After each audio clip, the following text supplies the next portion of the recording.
person is elected to public office or accepts a taxpayer-funded, high-ranking executive position, that person owes a duty of trust to the public. And the person also owes a duty to protect the powers of that office. One holds such a position not as an owner, but as a steward for a limited time. Holding such a position is a privilege bestowed by the public, and we really must do all that we can to safeguard the public's interest and the public's trust. This case exemplifies an abuse of power, an abuse of position, abuse of women, and abuse of trust. Santa Ana City Councilman Carlos Bustamante has been serving on the City Council since 2004. He's been at Orange County Public Works since 2003, most recently as an administrative manager.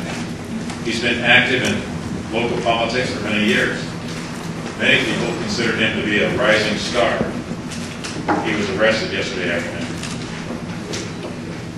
During this press conference, I'll explain the course and scope of the investigation conducted by the Orange County District Attorney's Office, explain the nature and circumstances of the charges, and request the public's assistance or help in continuing the investigation. The Orange County District Attorney's Office became aware of the allegations against this defendant in March of this year, and we've been working diligently and against the clock on the investigation. Over 50 witnesses have been interviewed, and many of these witnesses were very, very reluctant to get involved. For his sexual assault-related crimes, Bustamante is accused of sexually assaulting at least 7 women who worked under him in his official capacity at Orange County Public Works between 2003 and 2011. There are at least 12 other victims. Even though we cannot charge the defendant for these additional victims because of the statute of limitations, we are going to be fighting for their justice for them. We'll seek to introduce evidence of their cases in court, evidence that Bustamante had the propensity to commit the crimes against those 1 through 7, based on the crimes that he committed earlier against the other 12 victims. Carlos Bustamante is charged with the following: Jane Doe 1, felony counts of false imprisonment, 2 felony counts of false imprisonment, 1 felony count of attempted sexual battery by restraint, 1 misdemeanor count of sexual battery. Jane Doe 2, 1 felony count of false imprisonment, and 1 misdemeanor count of attempted sexual battery.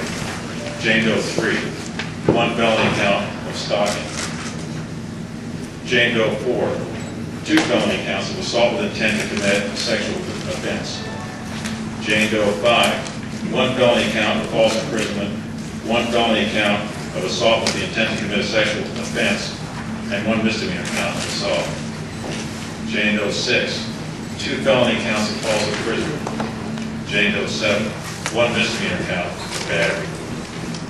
I'm going to be measured in describing the incidents about the sex crimes and Bustamante's victims to protect their identity, their dignity, their privacy. We intend to prove the following in court. Who did Bustamante target? Women of similar ethnic backgrounds, age range, and physical characteristics. He had a type. County employees who were subordinate to the defendant. Women who were emotionally vulnerable. What kind of things did we hear from the victims? Each of the victims was afraid that if they reported the sexual assault, they would be committing career suicide. Here are some of the quotations from a few of the victims. And I quote, "Carlos was very well connected, not just executive management here, but in the city, at the board level." Another quote, "He was really close to our HR manager. Everyone's under Carlos pretty much. Everyone. He's like Mr. like God kind of thing." Another quotation. "I was afraid of him because I saw how he would help other people get rid of people and fire people, and I was afraid that that would happen to me." Another. "We just didn't really think anything would happen because of who Carlos is." another. He kept talking about how he was in law enforcement. You know, he had a baton in his office and he pulled it out.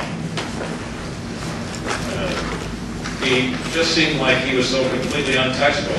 He had Arnold Schwarzenegger at his house. I mean, I know that Arnold's just a person, but you know what I mean. He was like, drop names all the time. So how does Bustamante operate? We intend to prove that he groomed his victims and wore them down by repeatedly making sexual comments and advances. He verbally badgered, mentally harassed some of his victims by even referring to past sexual contact that he had with them or that he had against them. Called or emailed to lure victims to his office under the pretense of needing to speak with them. In other words, he would call somebody who was his subordinate and say, come into my office, we've got something to talk about. And they thought it would be work-related. Once they arrived, he cornered them by closing the door behind them, and then he hugged them, and he kissed their mouths and their necks, and during this time, they would explain that they were shaking their heads and trying to avoid being kissed by him. He rubbed his face against theirs, he grabbed their breasts, he touched their bare thighs, moved his hands up toward their vaginas on the upper part of the leg, under skirts sometimes, grabbed their buttocks, exposed himself, and he even masturbated in front of his victims on a number of occasions. When they attempted to escape from the office, he cornered them to prevent them from leaving. He pinned them against walls, hugged them tightly, close enough for victims to describe that as he was hugging and squeezing them, that they could feel his erect penis through the clothes. They struggled to get away. Many of the victims believed that Bustamante's office was soundproof, and that if they screamed, nobody would hear them anyway. Where did the sexual assaults occur? Bustamante's office at the Orange County Public Works Building, 300 North Flower Street in Santa Ana. Stairwells, cars parked in random parking lots, in structures, and other remote areas where Bustamante would drive them.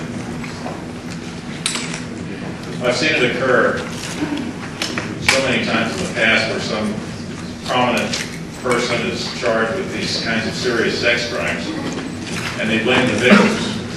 They accuse the victims of having motives other than seeking justice. They attempt to assassinate the victim's character. Often they do assassinate the victim's character. I feel that doesn't happen in this case. It's hard to imagine anyone being able to spin this as some sort of acceptable behavior. These women deserve better. For his fraud-related crimes, Bustamante's been charged with one felony count of grand theft by false pretense. In 2010, Bustamante went to a 2.5-week senior executives in state and local government program at the Harvard Kennedy School in Boston. As a county term of the defendant's participation in the program, he agreed to personally pay for over $3,000 of that tuition. The trip, when you add tuition, meals, airfare, an extra bag, lodging, taxis, should have cost about $12,701 and some change. And Bustamante should have paid at least $3,200. When his paper shell game was finished shuffling, the county paid 97% of the junket instead of the agreed upon 75%. Bustamante is charged with requesting and receiving county tuition reimbursement, which he had agreed to personally pay in exchange for the county's agreement to pay 75% and to allow him to attend. He's also charged for requesting and accepting a reimbursement for meals to which he was not entitled because those meals were provided at the school. In all, he's accused of fraudulently receiving $3,100 in reimbursement to which he was not entitled.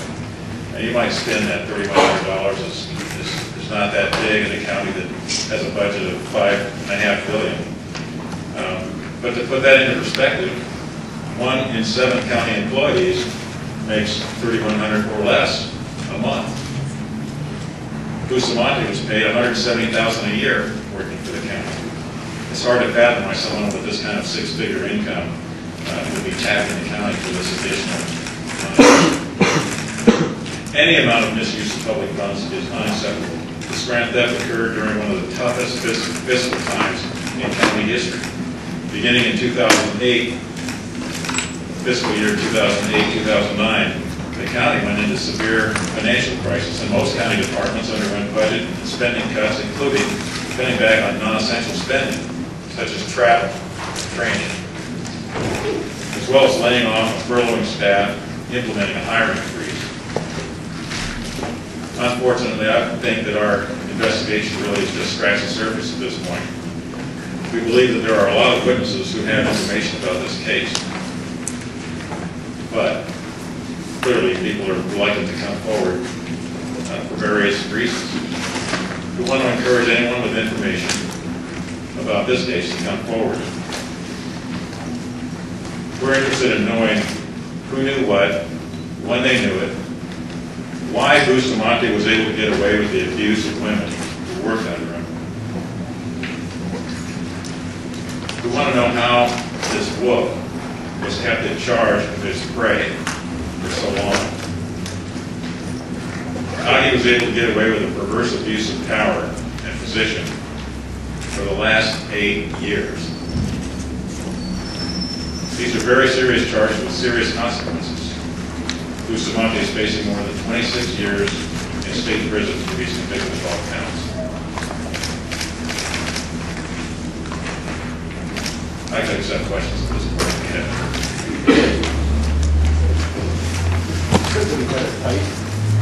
Can you describe what the type was? Yes, they were all similar age, ethnic background, generally similar to size, that sort of thing. So, yeah, just what ethnic background? I was Hispanic. Pardon me? What was the age range? The age range. The age range. We're going to certainly get a lot more into that when we start presenting evidence, but in general, young age, fairly young age, which is that's pretty much it. Did he ever offer promotions in exchange for sexual favors? That was one of the allegations when he was over the county. The question is, did he ever offer promotions in exchange for sexual favors? And we don't have any direct evidence of that. I know that there are indications of that, but we don't have evidence of that. Did he threaten their employment if they didn't go along with what he wanted to do? The question is, did he threaten their employment if they didn't go along with what he wanted to do? And there are indications of that sort of thing. Yes. In what way? I really am not at liberty at this point to explain that in any great detail. So this happened over the last 8 years, right? Yes, it happened pretty much during the entire time that he was employed in the county. And because you believe he threatened their employment, is that why it took this long to discover what was going on? The question is, why did it take so long to discover what's going on? Look, I mean, that's something I think is a subject of continued investigation. Why would it take so long? There's so many victims and so much taking place. I can tell you that the victims that we have, that we've talked to, like I did say, very reluctant to come forward, very worried about what might happen. They thought it was a career suicide for them, that they would be punished in their job, that they would lose their job, or that they would be demoted. So there was a lot of reluctance just on the part of the ladies to complain. Yes, sir. Do you know anything, or are you able to discuss an earlier report, an independent report that was a month earlier than the Peter Hughes report that was kept hidden?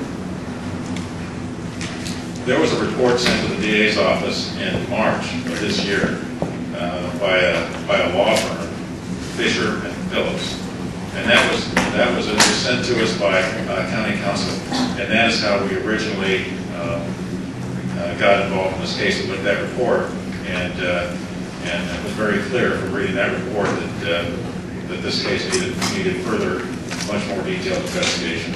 that report also mentioned the previous report that was found in the safe, didn't it? I don't have evidence of a report being found in a safe. I've heard that, but that has not been produced as evidence. And it's like I said, we're going to continue to investigate why did all this take so long. That report was written several months before we received it. Tony, is it possible there are other people within the Public Works Department who covered for Bustamante, and if so, or are you investigating that? We're certainly going to be investigating that, and these things are possible. It's just not known at this point. We don't have the evidence, but we will be pursuing that course of investigation, and we will get whatever evidence is out there. What the earliest report is that you have where someone actually went to someone either in management or police or whatever with a complaint on Bustamante? There were some letters that were sent, and I can't remember the dates of those, but they preceded the Fisher and Phillips report by some time. Did you say years? Or? I don't think it was years. And do these victims still work in their in the capacity that they were working in when he allegedly assaulted them, or were some of them removed from their jobs if they didn't cooperate with him? The question is, were some people removed from their jobs, or some ladies removed from their jobs because of not cooperating with them?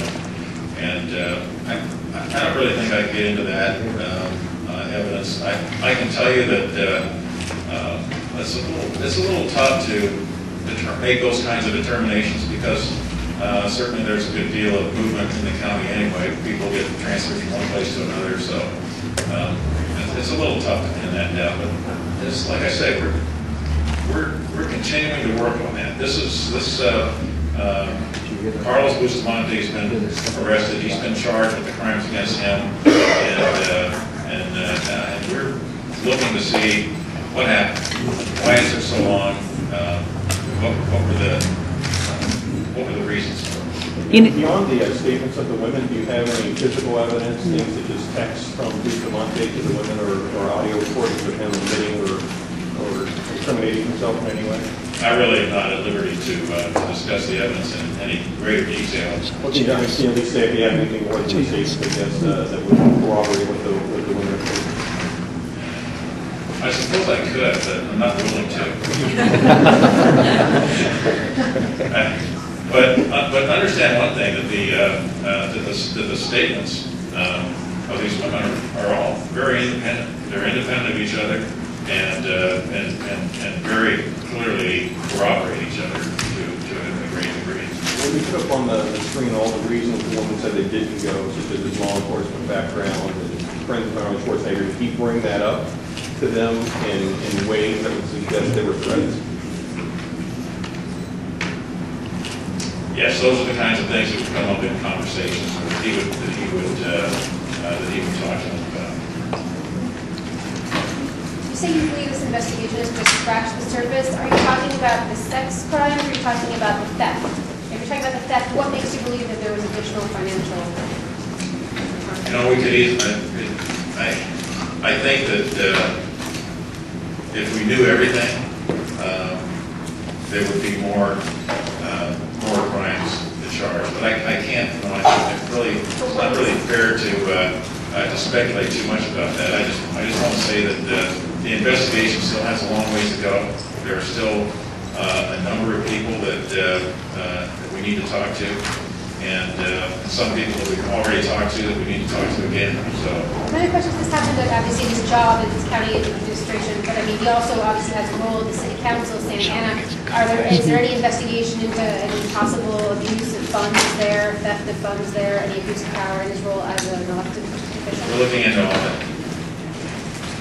So if this is going to be one of those cases where it's my word against yours, how difficult is it going to be to prosecute this case? Like my word against you. Well, he's saying he's innocent. Pardon me? He's saying he's innocent. Of course. I mean, that's what people say. I don't know what to say. I mean, we bring charges because we believe that the evidence is clear enough to bring a case and to prosecute and to convince a jury beyond a reasonable doubt that he's guilty of these charges. And that's our intention, and I think we're going to get there. Tony, could you possibly describe the quarters he worked in, his work quarters? I mean, they are in his office, right? So no glass windows, no glass doors. These women are in there. No one else witnesses anything. How did his work quarters look like? Well, it was an office. I mean, it's an executive office, and when the door was closed, it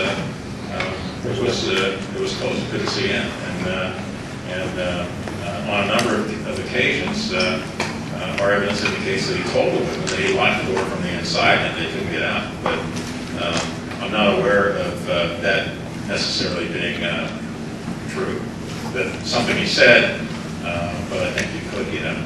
And the alleged assaults occurred during work hours? Yes, during work hours.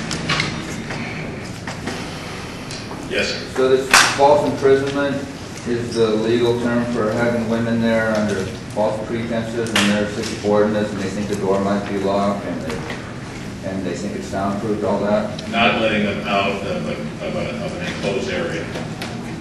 Pinning them, keeping them in a place where they're unable to get away, and they have a right to leave. False imprisonment. Yes. Some people know in the Fisher and Phillips report, what was in that report that sort of... I'm sorry, did you speak? Yeah, the report that you received in March from County Council. What was it that led to that report, and what was it in that report that led you to decide to investigate criminal?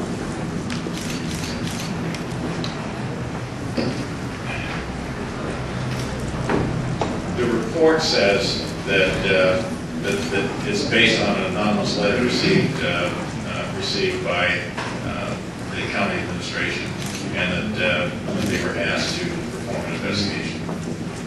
Is he charged with threatening any of the victims or witnesses in this case once he knew that this was at the DA's office? Could you repeat that question, sir? Is there any evidence that he threatened any of the witnesses or victims once he found out this was at the DA's office? No, we don't have any evidence. No, we don't have any evidence that he threatened any witnesses or victims since the case has been under investigation by the DA's office. Before you did? Well, I thought the question was limited to during the investigation. Based on your answer? No, I don't have any evidence of threatening witnesses to that in the sense of if they came forward. There were certainly some things that might be taken as that, as like indications to witnesses that it wouldn't do them any good to complain because of who he is. And would you describe all the victims as low-level employees at the county? On various levels. He was on a pretty high level, so the victims were all subordinate to him, but some of them were in supervisorial capacities. All right, listen, thank you so much. Just one final question. Yes. To be clear on the chronology of this, anonymous letters trigger an investigation by the county council's office, correct? That's the way we have it. And then those come to you, and you continue the investigation. Can you say who the author of the anonymous letters was? It was anonymous. I mean, I'm not clear whether it was a victim or a co-worker. No, we don't. You can look at the letter and kind of get some interpretation. Victim, or friend of victim, or somebody who knows some victim, or something like that. That's pretty tough to say. The investigation's not spreading anywhere to people who might have covered this up at this point? What I'm saying is that we're going to continue the investigation. We're going to look into that and to see whether or not there's any evidence of something of that nature. By the way, I know that Supervisor Sean Nelson is here, and he probably doesn't want to be pointed out, but he's sitting right here in front. Tony, did you have any, Thank you for coming, Supervisor. did you work with Carlos in any way, whether it be any committees outside of work or anything here in the city of Santa Ana? Do you know him, aside from just a handshake and a hello? The question is, to what extent do I know Carlos Bustamante, and You're good where you were. I know him to the extent of just being acquainted with him and around the county building, maybe at some events like political events and things of that nature. But other than that, no. Tony, can I ask you, can you describe the stalking charge? What that's all about? The stalking? Yes. Yes. Yeah, the question is about the stalking charge and what's that about. And it's one of the employees was a lady that very reluctantly I think there's a really close question here as to whether or not it was completely under duress or how much consent there was, but reluctantly became involved with them in a sexual relationship over a period of time, and then when she stopped the relationship. She told him it was over, no more, and then he continued to stalk her, go into her house, going to her office, calling up, emailing, doing things like that that amount to stalking. And was that pretty typical of all the relationships, or were most of them just encounters, a one-time, two-time encounter, or were most of these longer-term relationships with these victims? The question is, were most of these longer-term relationships, and the answer is no. They tended to be just as absolutely short-term as the victims could make them. And they didn't want to go once they'd been in his office, they didn't want to go back. All right, well, thank you very much, ladies and gentlemen, for your time and for your attention. Good morning. We have a press conference wrapping up as we speak here. It was a very long press conference as there was a long list of charges. The DA Orange County Attorney Process now laying out those charges and describing in very graphic detail some of these charges. He's accused of sexually assaulting 7 subordinates. Can you go through the PowerPoint? Manager of the Orange County